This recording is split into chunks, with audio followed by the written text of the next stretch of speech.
to follow influencers and you're going to look to other people for advice, remember one thing.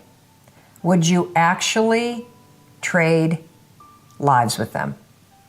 Would you actually want to do what they're doing with their life? And if the answer is yes, then listen. Yes. But then always come back and reflect on whether or not that advice feels true for you. Yeah. And adjust it. Because the things that I'm saying, they work for me, and I know they work for millions of people. But they might not work for you based on your mental health, based on your financial situation, based on what's going on with your family. The timing might not be right. You might not be mentally capable of doing these things without professional help.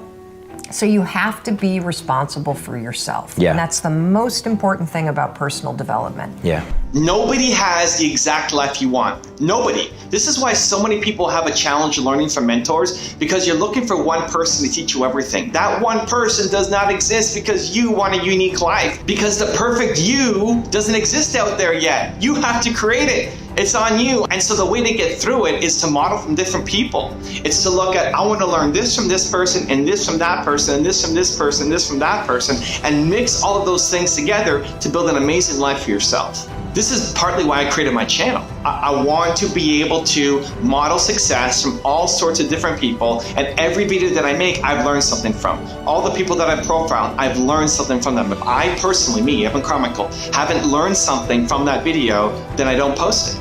And there's been lots of people that I haven't posted because I just didn't learn anything from them yet. And so it's a great challenge to yourself, because I think we only tend to look for people who look exactly like us. And that's a great way to learn, but it's also a boxed way to learn. Where if you can challenge yourself to learn from someone who you don't like, I think that's when real learning actually gets unlocked.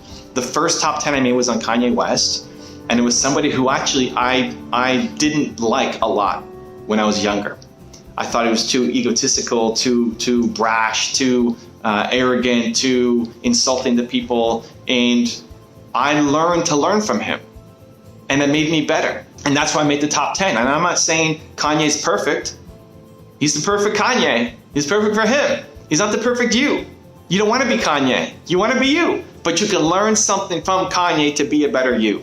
If you look at my wall at home, where I usually make my videos, I've got a picture of Steve Jobs behind me. I got a picture of my parents behind me as well when I'm 8 or 9 years old.